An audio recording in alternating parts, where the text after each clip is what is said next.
अमीर डैडी ने कहा, अमीर लोग संपत्तियां इकट्ठा करते हैं, गरीब और मध्यम वर्गीय लोग दायित्व इकट्ठे करते हैं और उन्हें संपत्तियां मानते हैं। जब अमीर डैडी ने माइक और मुझे ये समझाया तो हमें लगा वो मजाक कर रहे हैं।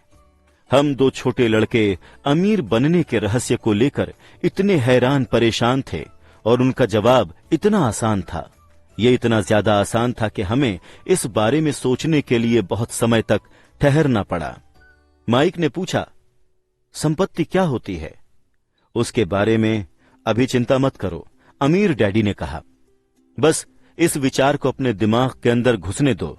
अगर तुम इस सरल नियम को समझ लोगे तो तुम्हारे जीवन की एक योजना होगी और तुम्हें जिंदगी भर पैसे की दिक्कत नहीं आएगी। ये बहुत आसान है, इसीलिए लोग इस विचार को अनदेखा कर देते हैं।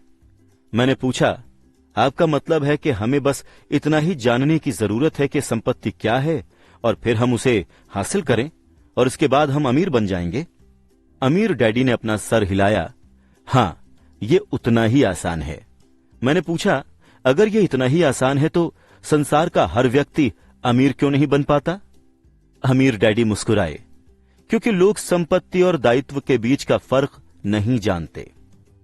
मुझे याद है मैंने पूछा था, बड़े लोग इतनी बड़ी गलती कैसे कर सकते हैं?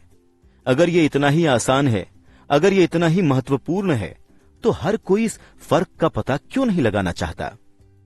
संपत्तियां और दायित्व क्या होते हैं, ये समझने में अमीर डैडी को सिर्फ कुछ मिनट लगे।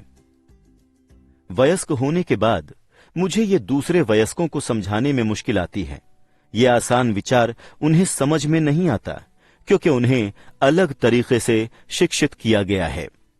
उन्हें दूसरे शिक्षित पेशेवरों ने पढ़ाया है, जैसे बैंकर्स, लेखपाल, रियल एस्टेट एजेंट, वित्तीय नियोजक आदि। मुश्किल तब आती है जब इन लोगों से सीखी बातों को भूलने या दोबारा बच्चे बनने को कहा जाता है। बुद्धिमान वयस्क अक्सर महसूस करता है कि आसान परिभाषाओं पर ध्यान देना खुद को नीचे गिराना है। अमीर डैडी किस कीप इट सिंपल स्टूपिड या कीप इट सुपर सिंपल सिद्धांत में यकीन करते थे, यानी इसे आसान रखो, मूर्खतापूर्ण रखो या इसे बेहद सरल रखो। इसीलिए उन्होंने इसे हमारे लिए आसान बनाया, जिससे हमारी वित्तीय बुनियाद मजबूत हो गई। उलझन किस वजह से होती है? इतनी सरल चीज जटिल कैसे बन जाती है? कोई ऐसी संपत्ति क्यों खरीदता है जो दरअसल दायित्व है? इस सवाल का जवाब बुनियादी शिक्षा में पाया जाता है। हम वित्तीय साक्षरता पर नहीं, साक्षरता शब्द पर ध्यान केंद्रित करते हैं। कौन सी चीज संपत्ति है और कौन सी दायित्व, ये शब्दों से समझ नहीं आता है। वास्तव में अगर आप सचमुच दुविधा में पड़ना चाहते हो तो डिक्शनरी में संपत्ति और दायित्व की परिभाषा देख लें। मैं जानता हूं कि वहां दी गई परिभाषाएं किसी प्रशिक्षित लेखपाल को अच्छी लग सकती हैं, लेकिन दिक्कत यह है कि आम आदमी को उनसे ज्यादा कुछ समझ नहीं आता। लेकिन हम वयस्क लोग अक्सर ये मानने में अपनी तौहीन समझते हैं कि कोई चीज हमें समझ में नहीं आ रही है।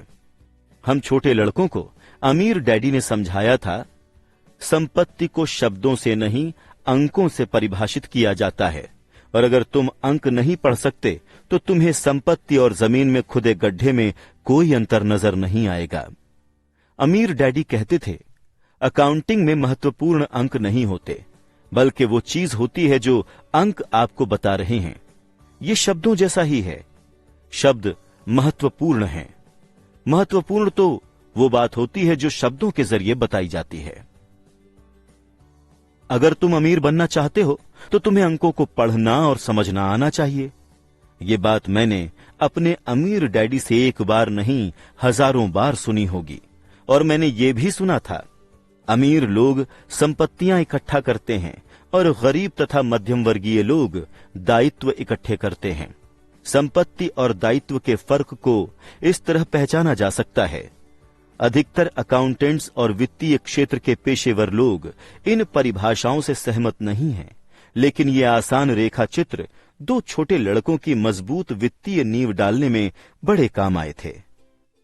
ये एक संपत्ति का कैश फ्लो पैटर्न है। रेखा चित्र का ऊपरी हिस्सा इनकम स्टेटमेंट है, जिसे अक्सर प्रॉफिट एंड लॉस स्टेटमेंट कहा जाता है। ये आय और व्यय का ब्यौरा देता है।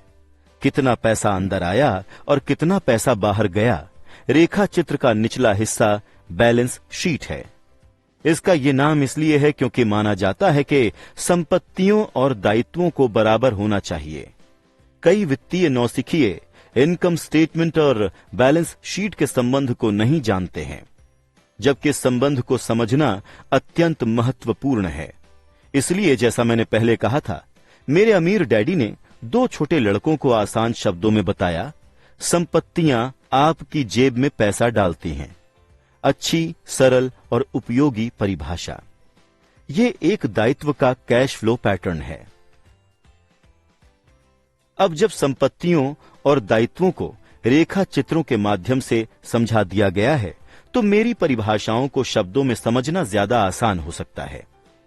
संपत्ति वो चीज है जो मेरी जेब में पैसे डालती है। दायित्व वो चीज है जो मेरी जेब से पैसे बाहर निकालती है।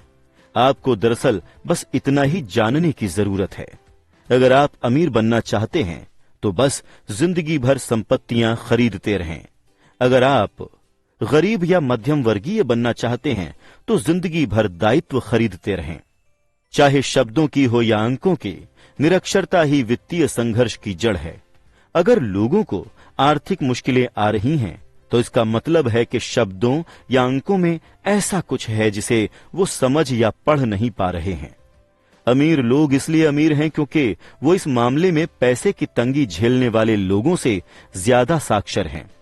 इसीलिए अगर आप अमीर बनना चाहते हैं और अपनी दौलत को कायम रखना चाहते हैं, तो वित्तीय दृष्टि से साक्षर होना महत्वपूर्ण है, शब्दों में भी और अंकों में भी।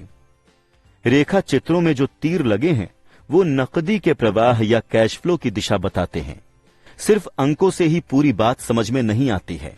जिस तरह के संदर्भ के बाहर शब्दों का अर्थ गुम हो जाता है।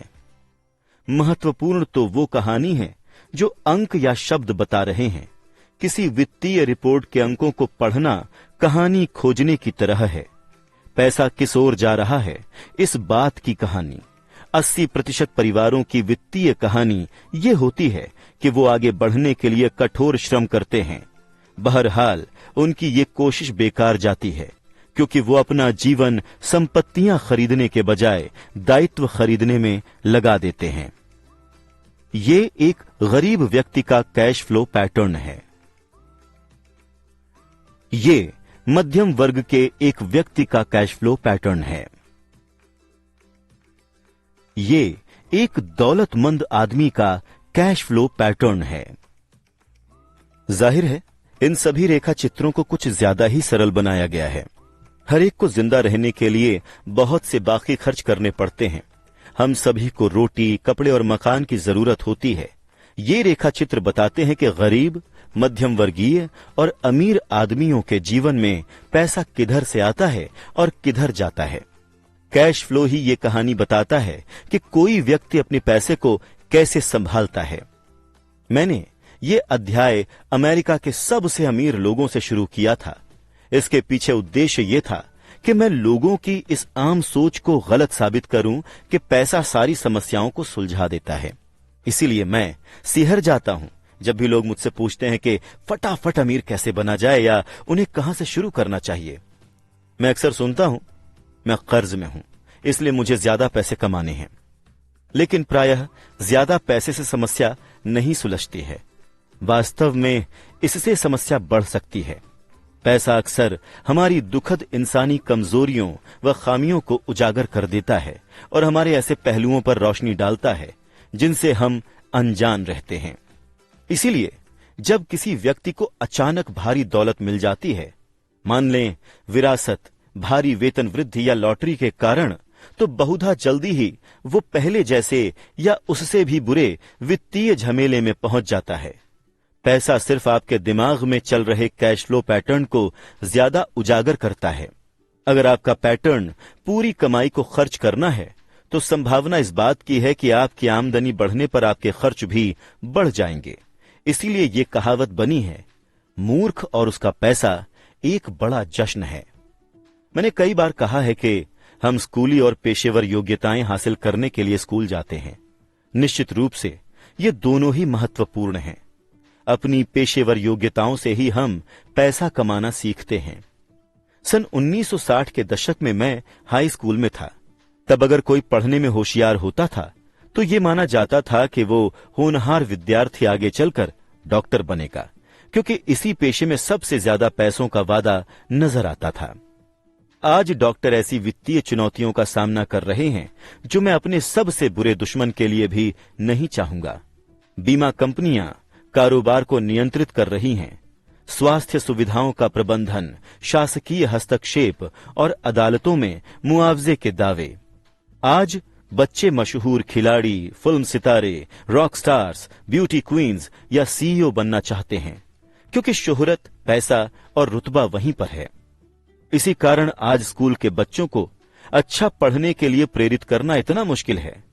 वो जानते हैं कि पेशेवर सफलता का अब शैक्षणिक सफलता से कोई सीधा संबंध नहीं है, जैसा कभी था।